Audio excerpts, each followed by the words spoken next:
Real estate is a big mafia. It's a mafia. பாருங்க, இந்த building lobby வந்து ஒரு பெரிய மாஃபியா. புரியுதுங்களா? இந்த எஸ்எட்மி இந்த அட்ரஸ் அவங்க என்ன சொல்லிருக்காங்கன்னா, பில்டிங்க சுத்தி வந்து கிளப் வர போகுது, நீச்சல் குளம் வர சொல்லுவாங்க. மழை பெஞ்சு போய் தண்ணி போற வசதி கூட அவங்க இதுவரைக்கும் பண்ணி தரல. ஒரு நாள் மழை பெஞ்சா முட்டி கால் வரைக்கும் தண்ணி வந்துருதுன்னு சொல்றாங்க. இது வந்துட்டு ஒரு பில்டர் 2 பில்டர் இல்லமா, மொத்த பில்டர்ஸ்க்கே மனசாட்சி இல்ல அவனுக்கு.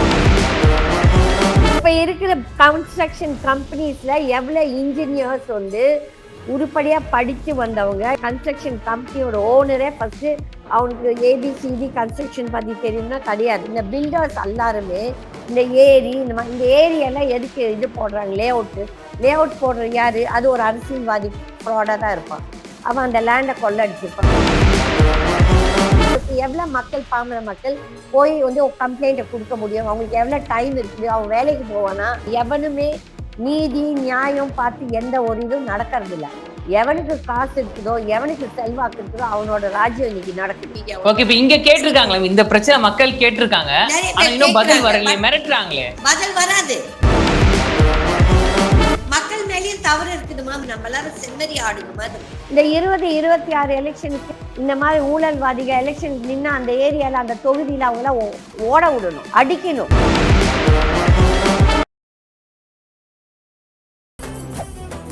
மெரிபா பன்னீர் சோடா, ஐ ட்ரஸ்ட் மெரிபா. கிங் டிவி நேயர்கள் அனைவருக்கும் வணக்கம். இன்னைக்கு நம்ம ஆன்லைன் இன்டர்வியூல யார் கூட பேச வந்திருக்கோம்னு பாத்தீங்கன்னா, மூத்த வழக்கறிஞர் கீதா, அவங்க கூட தான் நம்ம பேச போறோம். வாங்க பேசலாம். மேம் வணக்கம். வணக்கம் வணக்கம் வணக்கம். சொல்லுங்க. வணக்கம். எப்படி மேம் இருக்கீங்க? நல்லா இருக்கேம்மா. நீ சுரேஷ் எப்படி இருக்கீங்க? Yes, I am good ma'am. Ma'am, இப்போ வீடு அப்படின்னு எடுத்துட்டோம்னா நிறைய பேரோட கனவா இருக்கு. அதுல முக்கியமா சொல்ல போனா இந்த மிடில் கிளாஸோட ஒரு பிரத்யேக கனவு, என்னோட ஒரு வாழ்க்கையோட லட்சியம் அப்ப என்னன்னு கேட்டாங்கன்னா, அவங்க சொல்லக்கூடிய ஒரு விஷயம், ஒரு வீடு கட்டும் சொந்தமா அப்படின்னு. வீடுன்ற வந்து நிறைய பேருக்கு ஒரு கனவையும் தாண்டி தன் உயிருக்கு மேலதான் பாக்குறாங்களே.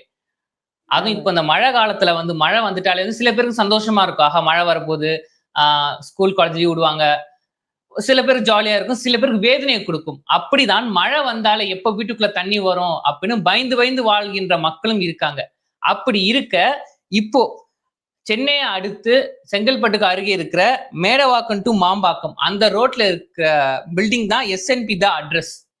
அந்த பில்டர்ஸ் வந்து பல வீடுகளை கட்டி கொடுத்துருக்காங்க, பல பிளாட்ஸை கட்டி கொடுத்துருக்காங்க. ஆனா இப்ப அங்க இருக்க மக்கள் வந்து ஒரு போராட்டம் பண்றாங்க அப்படின்னு சொல்லி ஆகணும். என்னன்னு சொல்லியிருக்காங்கன்னா, சரியான ஃபெசிலிட்டி இங்க இல்ல அப்படின்னு சொல்லி கம்ப்ளைண்ட் ரேஸ் பண்ணிருக்காங்க. என்ன நடந்திருக்கு மேம் அங்க? என்ன நடந்திருக்குன்னா, இப்ப நீங்க வந்து யோசிக்கணும். இப்ப வந்துட்டு எல்லா அரசியல்வாதிகளும் இன்றைக்கு ரொம்ப லாபகரமான ஒரு பிசினஸ் ஒண்ணுன்னா, ஒண்ணு வந்து ரியல் எஸ்டேட், இன்னொன்னு வந்து இந்த காலேஜஸ், மெடிக்கல் காலேஜ், ஸ்கூல்ஸ். யார் இதுல பெரும்பாலுமா இருக்கிறாங்கன்னா எல்லாமே அரசியல்வாதிங்க தான். இதுல பின்பலத்துல யார் இருக்கிறாங்கன்னா எல்லாம் இந்த ஆபீசர்ஸ். இந்த ஆபீசர்ஸோட கொள்ளடிச்ச காசெல்லாம் தான் முக்காவாசி பில்டர்ஸும், இந்த அரசியல்வாதிகளோட பணமும் இந்த பில்டர்ஸ் கிட்ட தான் இருக்குது. முதல் காலத்துல எல்லாம் பில்டர்ஸ்னா, நான் சொல்றேன், நான் வந்து பிகாஸ் நான் ஒரு பில்டரோட டாட்டர். ஓகே, நாங்க ஒரு காலத்துல ஒரு பெரிய பில்டர் மெட்ராஸ்ல. கரெக்டான ஆள் தான் நீங்க கேட்டிருக்கீங்க. நான் அதுக்கு கரெக்டான பதிலும் கொடுப்பேன். நான் மற்றவங்களாட்ட மதில் மேல புனியாட்ட இருக்க மாட்டேன். ஓகே, எங்க அப்பா காலத்துல எங்க அப்பாவோட கம்பெனி வந்து 1960 ஆரம்பிச்சோம். எப்போ? 1960. இன்னைக்கு அது கணக்கு போட்டோன்னா 65 வருஷம். ஓகே, அன்னைக்கு எங்க அப்பா வந்துட்டு மாஸ்டர்ஸ் இன் ஸ்ட்ரக்சரல் இன்ஜினியர் மான்செஸ்டர்ல போய் படிச்சுட்டு வந்தார். அன்றைக்கு இருக்கிற இன்ஜினியர்ஸ்க்கு ஒரு தரம் இருந்துச்சு, ஒரு கன்ஸ்ட்ரக்ஷன் குவாலிட்டி அதெல்லாம் இருந்துச்சு. ஆனா இன்றைக்கு எல்லாமே பிசினஸ். எவ்வளவு இல்லன்றீங்களா? அப்போ இப்ப இருக்க இன்ஜினியர்ஸ் தான் இந்த தரம் இல்லன்றீங்களா? இப்ப இருக்கிற கன்ஸ்ட்ரக்ஷன் கம்பெனிஸ்ல எவ்வளவு இன்ஜினியர்ஸ் வந்து உருப்படியா படிச்சு வந்தவங்க, இல்லாட்டி அந்த கன்ஸ்ட்ரக்ஷன் கம்பெனியோட ஓனரே ஃபர்ஸ்ட் அவனுக்கு ஏபிசிடி கன்ஸ்ட்ரக்ஷன் பத்தி தெரியும்னா கிடையாது. ஏன்னா அவனுக்கு எங்கேயோ காசு வந்துருக்கு. இதுல முக்காவாசி பேர் பெனாமிஸ் ஃபார் பாலிட்டிஷியன்ஸ். ஃபார் எக்ஸாம்பிள் நான் சொல்றேன், ஒண்ணு வந்துட்டு இந்த பாஷ்யம் கன்ஸ்ட்ரக்ஷன் ஒண்ணு இருக்கு மெட்ராஸ்ல. இப்ப நம்ம காஞ்சிபுரத்துல ஒரு இஷ்யூ வந்து இத பத்தி கூட அந்த அவங்க இது அதே மாதிரி அவங்க எங்கேயோ 2-3 இடத்துல கன்ஸ்ட்ரக்ஷன்ஸ் பண்ணிட்டு இருக்காங்க. இந்த K Nagar, I stand corrected about area. அங்க எல்லாமே அவங்களோட கன்ஸ்ட்ரக்ஷன் சரியில்லை. பாயிண்ட் 1. பாயிண்ட் 2, அரிஹந்த் அவன் உலகமாக ஃப்ராடு. ஓகே, ஆனா அவன் வந்து பெரிய பில்டர். அவன் வந்து இருக்கிற ஆளும் கட்சிக்கு டொனேஷன் கொடுத்துருக்கால, அவன் எந்த தவறு பண்ணாலும் அவனை பத்தி கேட்க மாட்டான். எங்க பக்கத்து வீடு, என் வீடு என் பக்கத்து என்னோட இடத்த அவனோட இடம் சொல்லி ஆக்கிபை பண்ணிட்டு கோர்ட்டுக்கு போயிருக்கிறான். இந்த பில்டர்ஸ் எல்லாம் ஓகே. இவங்களோட லட்சணம் என்ன, கோர்ட்டுக்கு போய் அங்க போய் பொய் சொல்றான். அங்க வந்து அந்த கட்டையே எடுத்து எடுத்து ஒளிச்சு வைக்கிறான். இதெல்லாம் நாங்க எங்க மாதிரி செல்வாக்கு இருக்கவங்களுக்கே இப்படிதான் நடக்குது. நான் வந்து அந்த பையர்ஸ் பத்தி நான் கண்டிப்பா வரேன். இந்த எல்லா ஓகே. பில்டர்ஸ் பத்தி பேசிட்டோம். இந்த ஹரியன்த் பில்டர் ஓகே. வந்து இப்போ வந்து எனக்கு தெரிஞ்சு ஐ திங்க் இட் இஸ் இது இந்த பிரசாத் ஸ்டுடியோ இருக்கு இல்லையா, இந்த சாலிகிராமம், எஸ் மேம். அங்க ஆமா வந்து மேம். ஒரு ஹெச்ஆர்என்சியோட சைட்டை இந்த சேகர் பாபுவோட அபகரிச்சிட்டு ஒரு பில்டிங் கட்டுறான். அது யார் மேம்? கொள்ளடிச்ச இப்ப இடம். அமைச்சரா இருக்கிற அந்த சேகர் பாபு அவர்களை சொல்றீங்களா? இப்ப அமைச்சரா இருக்க சேகர் பாபு தான் ஹெச்ஆர்என்சி இந்து மினிஸ்டர். அறநிலைத்துறை அமைச்சர். ஆமா. ஓகே. இப்ப அந்தோட லேண்ட் தான் இந்த அரியஹந்த் பில்டர் எடுத்துட்டு அங்க இருக்க அவங்க எல்லாம் போராட்டம் பண்ணாங்க. ஏன்னா அவங்க எல்லாம் நடுத்தர மக்கள். அவங்க வந்து ஆல் கமிங் ஃப்ரம், நீங்க சொன்னீங்க மிடில் கிளாஸ்ன்னு சொல்லி. நான் அந்த மிடில் கிளாஸ ம். பத்தி கண்டிப்பா நான் பேசியே தீரணும். ஓகே. அப்ப அந்த மிடில் ம். கிளாஸ் பீப்புள் எவ்வளவு எஃபெக்ட் ஆறாங்கன்னு சொல்லிட்டு அவங்க போராட்டம் பண்ணாலும் யாரும் அவங்கள பத்தி கண்டுக்க மாட்டாங்க. ஏன்னா இது யார் உடந்தேன்னா கவர்மெண்ட் ஆபீஷியல்ஸ், அரசியல்வாதி, பில்டர், இவங்க எல்லாத்துக்குமே ஒரு நெக்ஸஸ், தட் இஸ் ஒரு அவங்க எல்லாத்துக்கும் ஒரு தொடர்பு இருக்குது. அது மேம், வந்து ஊழல். பிசினஸ்மேன் பண்ற தவறுகளுக்கு வந்து எப்படி மேம் கவர்மெண்ட் உடந்தையா போக முடியும்? ஆமாமா. இப்ப ஆபீசர்ஸ் யாரு? அது கவர்மெண்ட் தானே. இப்ப சரி, பியூரோகிராட்ஸ் சரி. யாரு? இப்ப ஒண்ணும் இல்ல. என்னோட ம். இடம் இதுல இருக்குது, தட் இஸ் சிட்டிக்குள்ளார பிரைம் ஏரியா. எங்க? ஆரேபுரம், Alwarpet, next to the CM's house. நீங்க அங்க பாத்தீங்கன்னா தண்ணி அப்படி வந்து நிக்கும். மழை காலத்துல நீங்க சொன்னீங்க பாருங்க, அங்க இருக்க முடியுமா, எல்லா வீட்டுக்குள்ளார தண்ணி வந்துடும், மழை வந்தா குழந்தைங்களுக்கு எல்லாம் சந்தோஷப்படுவோம். ஆனா எங்களுக்கு எல்லாம் என்ன தெரியுமா, எப்போ வீட்டுக்குள்ளார தண்ணி வரும். அப்போ அப்பேற்பட்ட ஒரு இந்த ஒரு பாஷ் பயம் ஏரியாவே எல்லாருக்குமே இருக்குங்க மேம். ம். இல்ல இது வந்து பெரிய பாஷ் ஏரியாங்க. இப்போ வந்து மற்ற ஏரியாஸ் கூட ஏரியில கட்டினாங்க, இதுல கட்டினாங்க, அதுல கட்டினாங்க நம்ம சொல்றோம். ஓகே. இது வந்து மினிஸ்டர்ஸ் வீட்டுக்கிட்டையும் சீஃப் மினிஸ்டர் வீட்டுக்கிட்டையும் இருக்குது. அப்ப எங்களுக்கே அந்த அவல நிலை இருந்தால் அப்ப இவங்க எல்லாம் ஏமாத்துறதுக்கு இந்த பில்டர்ஸ் எல்லாருமே இந்த ஏரி இந்த ஏரியெல்லாம் எதுக்கு இது போடுறாங்க, லே அவுட் போடுறது யாரு? அது ஒரு அரசியல்வாதி ஃப்ராடா தான் இருப்பான். அவன் அந்த லேண்டை கொள்ளடிச்சிருப்பான். ஒண்ணும் இல்ல, இந்த சிஎமோட ஏரியா இருக்கு இல்லையா, கான்ஸ்டிடியூன்சி, இந்த கொளத்தூர். ஆமாங்க மேம். கொளத்தூர், அங்கேயும் இப்ப ஒரு 1 இயர்க்கு முன்னால தண்ணி மக்கள் எல்லாம் ரோடுக்கு வந்தாங்க. அப்போ ஒரு சிஎமோட கான்ஸ்டிடியூன்சி அந்த லட்சணத்துல தான் இருக்கு. அப்போ வந்து இந்த கவர்மெண்ட் எதுக்கு இந்த மாதிரி அவங்களுக்கு ஃபர்ஸ்ட் பெர்மிஷன் கொடுக்குறாங்க. அப்ப என்ன பண்றாங்க, பணம் வாங்கி தானே பெர்மிஷன் கொடுக்குறாங்க. அப்ப அந்த ஒரு அசோசியேஷன் இருக்கு, ரேராவோ என்னவோ, இந்த ரியல் எஸ்டேட் அவங்களுக்கு. அப்ப வந்து அவங்களுக்கு அது என்ன போய் அந்த அசோசியேஷன் பண்ணுதுன்னு கடவுளுக்கு தான் தெரியும். இந்த பில்டிங், இந்த மெம்பர் செக்ரட்டரின்னு சொல்லிட்டு இந்த சிஎம்டிஏன்னு ஒண்ணு இருக்கு. எம்எம்டிஏ சிஎம்டிஏ வாச்சு, சென்னை மெட்ரோபாலிட்டன் டெவலப்மெண்ட் அத்தாரிட்டி. அதுல இருக்க எல்லாருமே ஊழல்வாதி. மெட்ராஸ் கார்பரேஷன் இருக்க 90%, 95% ஆஃப் தி ஆபீசர்ஸ் எல்லாம் ஊழல்வாதி. நான் வந்து இந்த ஊழலை பத்தி நான் போய் இந்த லோக் ஆயுக்தான்னு ஒண்ணு இருக்குது, இது நந்தனத்துல, கிண்டியில, சாரி, நான் போய் கம்ப்ளைண்ட் கொடுத்தேன் அந்த ஆபீசர்ஸ் மேல. எப்படி அயோக்கியத்தனம் நடக்குது, பில்டிங்ஸ் எப்படி டீவியேஷன் பண்றாங்க, அதை வந்து அவங்க முறைப்படி கட்டுறது இல்லை, அதுக்கப்புறம் பணல் மாமூல் கொடுத்துட்டு அதை டீவியேஷன் பண்றாங்கன்னா அங்க இருக்க ஜட்ஜ் வந்துட்டு நீங்க வந்து ஊழலை ப்ரூவ் பண்ணுங்கன்னா, இது வந்து நீ பில்டிங் வந்து பார்த்தா தானே ஊழலை ப்ரூவ் பண்ண முடியும். அப்ப வந்து அவங்க ஒரு இடத்துல உட்கார்ந்துட்டு மக்களுக்கு எவ்வளவு மக்கள், பாமர மக்கள் போய் வந்து கம்ப்ளைண்ட் கொடுக்க முடியும்? அவங்களுக்கு எவ்வளவு டைம் இருக்குது? அவன் வேலைக்கு போவானா, இல்லாட்டி சம்பளம், வேலைக்கு போகாட்டி சம்பளம் போயிடும். அது இந்த கேஸ் சிவில் கேஸ் வர்றதுனால நிறைய பேர் பயப்படுறாங்க மேம். இதுல கேஸ் போட எப்போ ஜட்ஜ்மெண்ட் வரும், நம்ம அலைய முடியுமா அப்படின்னு. கரெக்ட். இது எப்படி தெரியுங்களா, வந்து இந்த கோர்ட்டுக்கு போன குடும்பம் உருப்படாதுன்னு சொல்லுவாங்க. இப்போ எனக்கே இருக்குது. இப்ப வந்து ஒரு 4 கேஸ் இருக்குது அந்த அரியன்த் பில்டர் மேல. அவன் எல்லாம் அயோக்கியத்தனம் பண்ணிட்டு போலீஸ் அவனுக்கு சப்போர்ட். ஏன்னா போலீஸ் அவங்ககிட்ட மாமூல் வாங்குது. போலீஸ் மேல கம்ப்ளைண்ட் கொடுத்தேன். நான் வந்து விமென்ஸ் கமிஷன்ல போய் கம்ப்ளைண்ட் கொடுத்தேன். அவன் ரவுடி சமைச்சு என்னை மிரட்டுறான்ட்டு. அந்த விமென் கமிஷன் எனக்கு சாதகமா ஜட்மெண்ட் கொடுத்தாங்க, உயிருக்கு ஆபத்து இருக்குதுன்னு. ஆனா போலீஸ் அதை பத்தி ஒரு ஆக்ஷனும் எடுக்கல. அதுக்கப்புறம் டிஜிபிக்கு எழுதினேன், மினிஸ்டருக்கு எழுதினேன், சிஎம்க்கு எழுதினேன், ஒரு ஆக்ஷனும் கிடையாது. ஏன்னா நிறைய பேர் எழுத மாட்டாங்க, பட் நான் வந்துட்டு பொறுப்பா எழுதுவேன். ஏன்னா இதெல்லாம் என்னைக்கோ ஒரு நாள் இந்த லெட்டர்ஸ்க்கு ஒரு உயிர் வரும், வராம போகாது. ஆனா நம்மளுக்கு சலிச்சு போகும் அதுக்குள்ளார. அப்போ இந்த மாதிரி லே அவுட்ஸ் போடும்போது இந்த லே அவுட் அத்தாரிட்டிஸ், இப்ப இந்த கார்பரேஷனோ இல்லாட்டி பஞ்சாயத்தோ அந்தந்த ஏரியா எது அத்தாரிட்டியோ அவங்க எல்லாம் என்ன பண்ணிச்சு, எல்லாரும் காசு வாங்கி தான் இந்த பெர்மிஷன்ஸ் கொடுக்குறாங்க. எவனுமே நீதி நியாயம் பார்த்து எந்த ஒரு இதுவும் நடக்கிறது இல்ல. எவனுக்கு காசு இருக்குதோ, எவனுக்கு செல்வாக்கு இருக்குதோ அவனோட ராஜ்யம் இன்னைக்கு நடக்குது. இப்ப நீங்களும் அது நானும் அதை இங்க பத்தி கூட அது சொல்லுங்க. இங்க கூட நீங்க மேம் இந்த எஸ்என்பி SNP அட்ரஸ் SNP அவங்கள்ட்ட போய் ஆமா புகார் ஆமா கொடுத்திருக்காங்க. அங்க இருக்க மக்களவை மிரட்டு இருக்குன்னு சொல்லிருக்காங்க. அவங்க மிரட்டுவாங்க. மிரட்டுறாங்க, சரியான வந்து ஒரு இல்லைங்க, இன்ஃபர்மேஷன் வரல அதுதான் அப்படின்னு நான் சொல்லியிருக்காங்க. சொல்றேன்னு. அவங்க பாமர மக்கள். நான் வந்துட்டு ஒரு கட்சி தலைவி, நான் வந்து ஒரு suppose to be a VIP, suppose okay, ஒரு இது செலிபிரிட்டி, ஆல் தீஸ் திங்ஸ். நான் போய் ஒரு 100 கம்ப்ளைண்ட் கொடுத்துருப்பேன். அவன் எனக்கு ரவுடிஸ் போட்டு என்ன மிரட்டுறான். ஓகே, பொய் கேஸ் போட்டு போலீஸ்க்கு பணம் கொடுத்து எம்எல்ஏ FIR போடுறான். ஆனா அந்த ஜட்ஜ் வந்து அவனுக்கு சாதகமா பேசுறாங்க. இப்போ நான் வந்து ஒரு எல்லா senior ஜட்ஜும் அப்படி சொல்ல முடியுங்களா மேம்? எல்லாரும் சொல்லலீங்க. நான் வந்து அந்த பர்டிகுலர் ஜட்ஜ்னு சொன்னா நான் வந்து எல்லா ஜட்ஜும் சொல்லல. Always take it for granted. நம்ம பேசுறது ஊழல் பண்ற ஜட்ஜஸ் பத்தி தான் நம்ம பேசுறோம். எல்லா ஜட்ஜும் கெட்டவங்கன்னு சொல்ல முடியாது, எல்லா மக்களுக்கு நல்லவங்கன்னு சொல்ல முடியாது. கெட்டவங்க நல்லவங்க ரெண்டு பக்கமும் இருக்காங்க. நான் பட்டதுதான் நான் சொல்ல முடியும், புரியுதுங்களா? அப்ப போய் கம்ப்ளைண்ட் கொடுத்தா யாருமே அங்க கேட்கறதுக்கு இல்லை. Nobody is ready to. ஆனா ஒரு ஜட்ஜ் சீரியஸாவே ஆக்ஷன் எடுத்தார். ஏன்னா இந்த மாதிரி தப்பு பண்றவங்களுக்கு யார் வக்கீல் அப்பியர் ஆறானா ஒரு பெரிய வக்கீலா இருப்பாங்க, ஒரு பெரிய ஆபீஸ். அவங்க வந்து லட்சமா செலவு பண்ணிட்டு போவாங்க. அப்ப நான் என் கேஸ்ல நானே அப்பியர் ஆனேன். ஆனா என்னை தொந்தரவு பண்ணுவாங்க. அந்த கட்டை எடுத்து ஒளிச்சு வச்சுட்டு இருந்தாங்க, எல்லாமே பண்ணிட்டு இருந்தாங்க. ஆனா ஐ செட் நோ, நம்ம வந்து டிஜெக்ட் ஆகக்கூடாது, நம்ம இது சண்டை போட்டே தீரணும். அப்ப என் மாதிரி எவ்வளவு பேருக்கு அந்த டைம் இருக்குது, பொறுமை இருக்குது.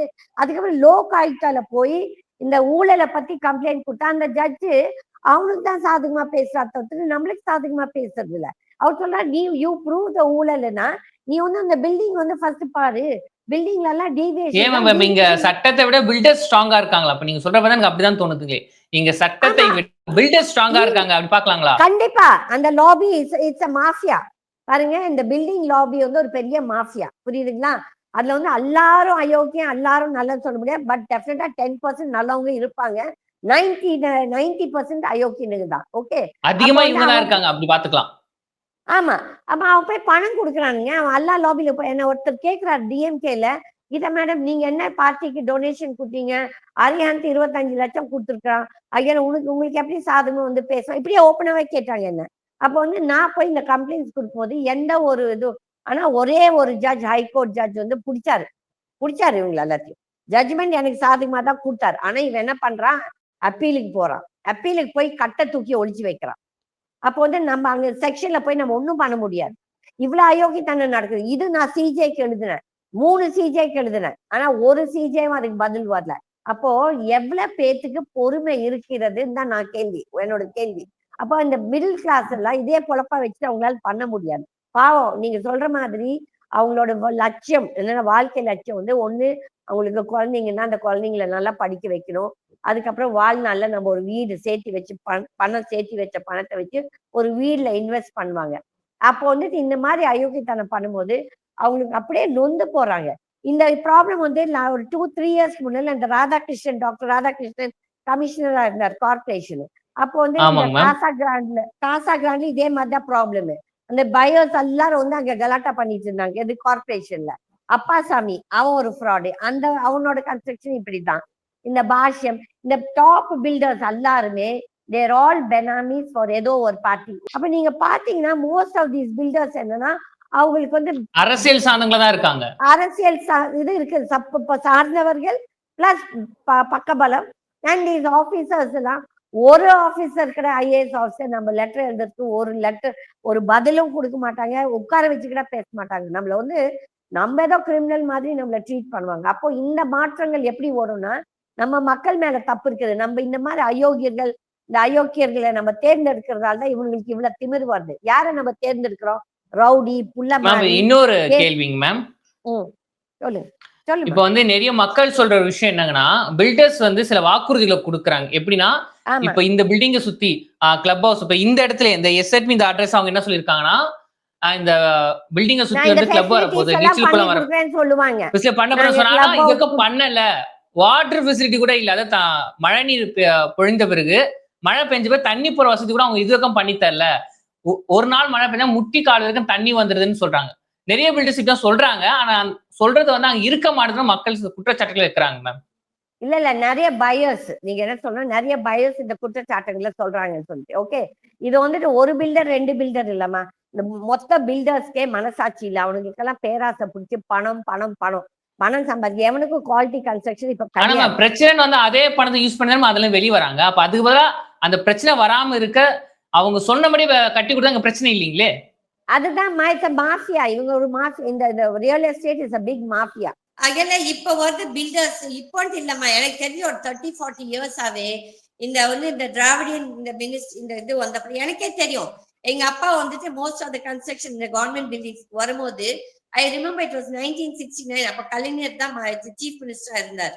ஓகே, ஐ திங்க் இந்த portfolio PWD was with him. இந்த எண்ணூர்ல ஒரு இது இருக்கு, thermal station, Ennore thermal station இருக்கு. அது எங்க அப்பா தான் கட்டினாரு. ஏன்னா ஆந்திரால கொத்தகுடம் தெர்மல் ஸ்டேஷன் எங்க அப்பா தான் கட்டினாரு. இப்ப இந்த இது இருக்கு இல்லையா, இந்த சூலூர்பேட்ல இந்த இது இஸ்ரோவோடது இந்த ராக்கெட் லான்ச்சர் ஏரியா, அந்த அந்த கன்ஸ்ட்ரக்ஷன்ஸ் எங்க கம்பெனி தான். எங்க அப்பா we don't have the company because எங்க அப்பா இறந்துட்டாரு.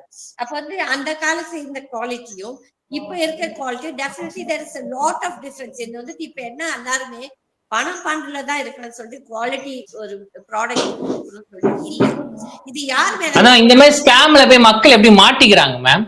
மக்கள் மேலயும் தவறு இருக்குதுமா. மக்களும் தெரியுமா போனா எல்லாருமே ஒரு இதா போறாங்க. இப்ப நம்ம மக்கள் எப்படி தெரியுமா, நம்ம எல்லாரும் செம்மறி ஆடுங்க மாதிரி. ஒருத்த பண்ண மேன் கத்துச்சுன்னா எல்லாமே மேன் கத்தும். இப்ப அதுதான் நான் ரிப்பீட்டடா ஒவ்வொரு இன்டர்வியூல என்ன சொல்றேன், மக்கள் திருந்தணும், மக்கள் வந்து உருப்படியான இது வேட்பாளர்களை தேர்ந்தெடுக்கணும். நீங்க செலக்ட் பண்ற ரெப்ரசன்டேட்டிவ்ஸ் மக்களுக்கு சேவை பண்ண வராங்களா இல்லாட்டி கொள்ளாடிக்க வராங்களா, நீங்க தான் அதை டிசைட் பண்ணணும். ஆனா நீங்க என்ன பண்றீங்க, மறுபடியும் இந்த ஊழல்ல யாருன்னா ஒருத்தர் இருந்தவனை தான் மறுபடியும் தேர்ந்தெடுக்கிறாங்க. அரசியல் தலைவர்கள் மாறினா இந்த மாதிரி ஸ்கேம் நடக்கான்னு சொல்ல வரீங்களா? பில்டர் ஸ்கேம் பண்ண மாட்டாங்க, மாற்றம் வருமாமா. அப்ப பாருங்க, என் மேல ஆளெல்லாம் வந்து நான் கண்டிப்பா கேள்வி கேட்பேம்மா. ஃபர்ஸ்ட் அவங்களுக்கு குவாலிட்டி கன்ஸ்ட்ரக்ஷன் முதல்ல ஒரு கம்ப்ளைண்ட் இருந்தா திருப்பி அவங்களுக்கு பெர்மிஷன் கொடுக்க கூடாது. ஆனா இந்த மாதிரி இந்த ஏரியால தண்ணி நிக்கிற ஏரியால எதுக்கு இந்த பள்ளிக்காரனை இந்த பள்ளிக்காரனை ஃபுல்லா வந்துட்டு ஆக்சுவலி இட் இஸ் an ஏரி, அதெல்லாம் மூடி அத பிளாட் போட்டது யாரு? ஒரு அரசியல்வாதியா தான் இருப்பான், அங்க இருக்க லோக்கல் லீடர். அப்ப வந்து இந்த மாற்றங்கள் யாரால வர முடியும்னா மக்கள் எல்லாரும் ஒண்ணு சேர்ந்து மக்கள் கேள்வி கேட்கணும். இப்ப மக்கள் கேட்கறாங்க, ஒரு சில பேர் சோசியல் மீடியா. ஓகே, இப்ப இங்க கேட்டிருக்காங்களா இந்த பிரச்சனை? மக்கள் கேட்டிருக்காங்க, ஆனா இன்னும் பதில் வரலையே, மிரட்டுறாங்களே. பதில் வராது, நீங்க எதிர்பார்க்கவே பார்க்காதீங்க. நீங்க எப்ப பதில் எதிர்பார்க்கணும்னா நீங்க இந்த ஓட் போடுறீங்கல்ல அன்றைக்கு நீங்க மாறுங்க, மக்கள் மாறணும். ஏன் மாற மாட்டீங்க? நீங்க மறுபடியும் அவன் தான் வந்து 2000 ரூபாய் கொடுத்தான் 1000 ரூபாய் கொடுத்தான்னு சொல்லிட்டு அவனுக்கு போய் ஓட் போடுறீங்க. ஏன் ஒரு மாற்றத்தை மக்களாலே கொண்டு வர முடியாதா? கொண்டு வர முடியும். ஆனா நம்ம மேலயும் அந்த தவறு இருக்குது. நம்ம இந்த கேள்விகள் எல்லாம் கேட்கிறோமா முதல்ல? இப்போ ஒண்ணும் இல்ல, அதர் டே நான் பிளைட்ல வந்துச்சு போது ஒரு இந்த ஓல்டேஜ் ஹோம், இந்த கோயம்புத்தூர் ஏரியால இந்த ஓல்டேஜ் ஹோம் ஒரு பெரிய அது ஒரு நானி சொல்லிட்டு நிறைய எல்லாருமே நடிச்சிட்டு இருக்காங்க, ரொம்ப நல்லா இருக்குன்னு சொல்லிட்டு ஒரு சிலர் வராங்க.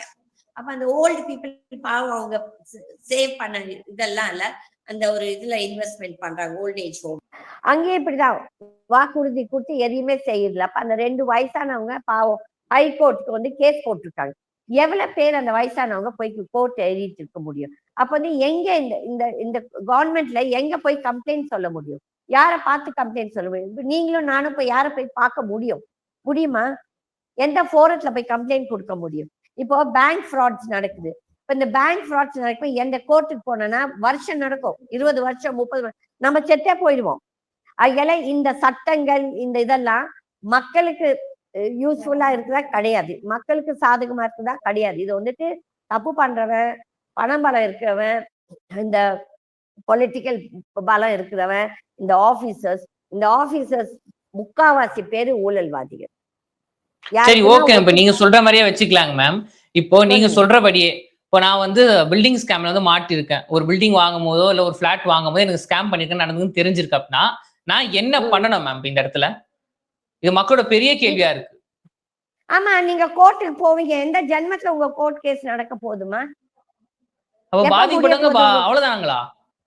See, I'll tell you, there is no தீர்வு. அதுதான் நான் சொல்றேன். இந்த 2026 எலெக்ஷனுக்கு மக்கள் எல்லாம் திருந்தணும். மக்கள் வந்து இந்த மாதிரி ஊழல்வாதிகள் எலெக்ஷன் நின்னா அந்த ஏரியால அந்த தொகுதியில அவங்கள ஓட விடணும், அடிக்கணும். இது நடக்கும், இது வரும். நான் வந்து சொல்றது சும்மா விளையாட்டுக்கு சொல்லல. நான் 88ல நின்னப்போ என்னோட தொகுதியில மக்கள் என்ன வந்து கேட்கும்போது நான் இதே கேள்விதான் சொன்னேன். உங்க எம்எல்ஏ யாரோ அவங்க கிட்ட போய் இந்த கேள்வியை கேளுங்க, அடிங்க அவனை சொல்லி. அப்போ வந்து இந்த மக்கள் வந்து எதிர்த்த கேண்டிடேட்டும் கொஞ்சம் தைரியசாலியா இருக்கணும். நாட் தட் நம்ம ஜெயிச்சுதான் வரணும் சொல்லிட்டு, அட்லீஸ்ட் மக்களுக்கு நம்ம ஒரு தைரியம் கொடுக்கணும், மக்களுக்கு கத்து கொடுக்கணும். இந்த மாதிரி இந்த கேள்விகள் கேட்கணும், இந்த ராஸ் இருக்குது, ரூல்ஸ் இருக்குது. ஆனா கோர்ட்டுன்னு ஏறினா எந்த ஒரு தீர்வு, அன்லெஸ் அங்க வந்து இந்த வேல்முருகன் மாதிரி ஒரு ஜட்ஜ், இந்த வேல்முருகன் ஒரு ஜட்ஜ் இருக்காரு, இந்த வாச்சாத்தி கேஸ்ல கொடுத்தாரு ஜட்ஜ்மெண்ட், சூப்பர் ஜட்ஜ்மெண்ட்டுங்க. அந்த மாதிரி ஒரு ஜட்ஜு இருந்தாருன்னா நம்மளுக்கு நிஜமாவே தான் எதிர்பார்க்கலாம் இந்த பாமர மக்கள். ஆனா மற்ற ஜட்ஜஸ் ஒரு சிலர் எல்லாம் அவங்களுக்கு சாதகமா தான் பண்றாங்க. அங்க வந்து லாயர்ஸ் யாருங்க, எல்லாம் பெரிய பெரிய லாயர்ஸ். இந்த கன்ஸ்ட்ரக்ஷன் கம்பெனிஸ்க்கு அப்பியர் பண்றது யாருன்னா ஒரு பெரிய லாயரா தான் இருப்பான். அவன் வந்துட்டு அந்த ஜட்ஜு பார்த்துன்னு அந்த லாயருக்கு தான் சிரிச்சு சாதகமா பேசுறாங்க. நம்மளாம் போனா நம்ம மூஞ்சி எப்படி தூக்கி இது ஒரு மாதிரி சிரிச்சுன்னு இருப்பாங்க. இதெல்லாம் நான் லைஃப்ல பார்த்தது, நான் இது பிராக்டிக்கலா பார்த்ததால் தான் நான் இவ்வளவும் பேசுறேன். ஏன்னா நான் ஒரு பில்டரை இப்போ ஃபைட் பண்ணிட்டு இருக்குது அரிஹந்த். அவன் மாதிரி ஒரு பெரிய ஃப்ராடு, பெரிய ஊழல்வாதி. அந்த அவன் சொல்றான் ஓப்பனாவே, எங்க பேரோல்ல ஜட்ஜஸ் இருக்காங்க, எங்க பேரோல்ல மினிஸ்டர்ஸ் இருக்காங்க, நான் வந்து எங்க பேரோல்ல ஐஏஎஸ் ஐபிஎஸ் ஆபீசர்ஸ் இருக்காங்க, நம்ம எப்படி ஜட்ஜ்மெண்ட் வாங்கிடுவோம்னு சொல்லி அப்படிதான் லொல்லு பேசுறான் அவன். அப்ப என்ன பண்ணுறது? மக்களுக்கெல்லாம் நம்ம வந்து மக்கள் எல்லாரும் சேர்ந்து இப்ப நம்ம வந்து இந்த ஊடகத்துல நம்ம பேசுறோம், அதுக்கப்புறம் அதை எவ்வளவு ஃபாலோ பண்றாங்க பண்றது இல்லை. இந்த மக்களும் பாவம், அவங்க எல்லாம் வேலைக்கு போறவங்க, அவங்களும் சலிச்சுட்டு விட்டுருவாங்க, தனியா பிடிச்சது போட்டு எப்படியா போட்டுன்னு சொல்லிட்டு. ஏன்னா அங்கேயும் ஒற்றுமை இருக்காது, எல்லாரும் வரமாட்டாங்க, இந்த கேஸ் போடுறப்ப எல்லாரும் வரமாட்டாங்க. அதெல்லாம் மக்கள் தான் திருந்தணும். ஓகே மேம், ஓகே நன்றி மேம், தொடர்ந்து பேசுவோம். நன்றி, thank you. Meriba Paneer Soda. I trust Meriba.